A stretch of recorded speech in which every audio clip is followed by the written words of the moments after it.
Bien chers amis de Café Évangile, au cours du repas chez un chef des pharisiens, en entendant parler Jésus, un des convives lui dit « Heureux celui qui participera au repas dans le royaume de Dieu ». Jésus lui dit « Un homme donnait un grand dîner, il avait invité beaucoup de monde. À l'heure du dîner, il envoya son serviteur dire aux invités « Venez, tout est prêt ». Chers amis, nous écoutons en ce jour la suite immédiate de l'évangile d'hier, où Jésus entrant dans la maison d'un des chefs des pharisiens pour le dîner, voyant un peu l'ambiance de ceux qui sont là, Jésus lui donne ce conseil: quand tu prépares un dîner, invite les pauvres, les estropiés, c'est-à-dire les personnes vulnérables, ces personnes-là qui ne peuvent rien te payer en retour, c'est-à-dire que ta charité soit désintéressée. C'est quand elle est désintéressée qu'elle crie vers Dieu. Et aujourd'hui, un des pharisiens qui était aussi à cette fête, qui est convive, en écoutant le Seigneur parler ainsi,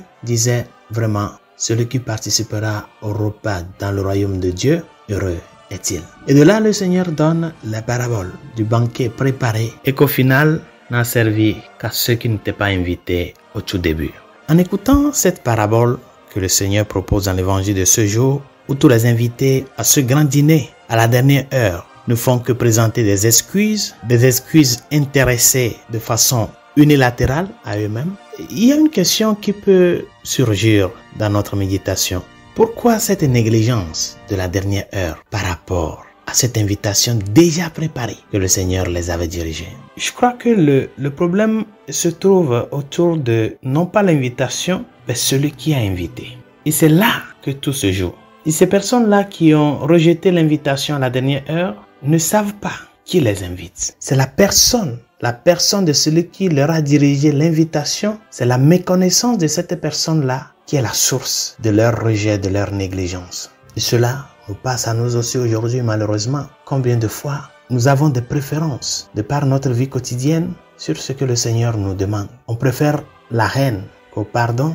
On préfère la violence à la paix. On préfère l'orgueil à l'humilité. C'est-à-dire, on oublie que cet appel-là, cette invitation ne vient pas de n'importe qui, mais de Dieu. Et quand on arrive à déceler cela, même si ça nous coûte de répondre, on fait l'effort de pouvoir le faire.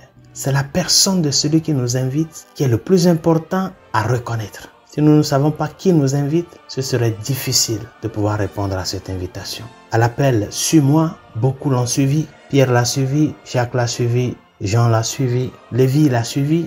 Mais il y a d'autres qui malheureusement et librement n'ont pas accepté, comme le jeune homme riche. Oui, bien chers amis, c'est là le secret du christianisme. Et ce secret n'est pas tant dans l'appel, mais celui qui appelle. C'est très important, chers amis. C'est la personne du Christ qui doit nous mouvoir à rompre les schémas préétablis pour laisser Dieu nous reformer, nous orienter, nous réorienter. Mais cela implique être prêt à laisser Dieu m'aider à refaire mon chemin de vie. Il y a plein dans l'évangile qui ont décelé ce secret-là.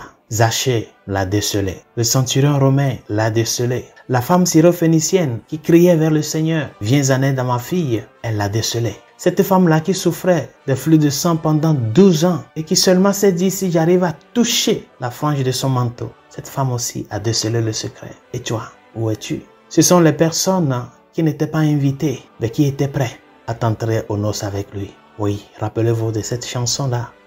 L'amour a fait les premiers pas, l'amour a préparé les noces, les invités ne viennent pas, l'amour a fait les premiers pas, les places vides sont offertes à ceux que l'on n'attendait pas, l'amour a fait les premiers pas. Il nous adresse la parole, il nous invite à son repas. L'amour a fait les premiers pas, l'amour a fait les premiers pas.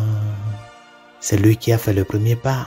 Est-ce que tu l'as décelé? Est-ce que tu reconnais que c'est lui, le Dieu de l'initiative, le Seigneur de l'histoire, qui t'invite à faire ce grand pas décisif? Ce n'est pas seulement une question de foi, mais plutôt d'amour. Un amour qui sait reconnaître la voix du bien-aimé, de la bien-aimée, qui, même dans les difficultés, par cet amour au bien-aimé ou à la bien-aimée, on est prêt à rompre les schémas de vie pour répondre à son invitation, l'invitation des noces de l'agneau. Demandons-lui qu'il nous soutienne et nous garde dans cet amour juste et vrai.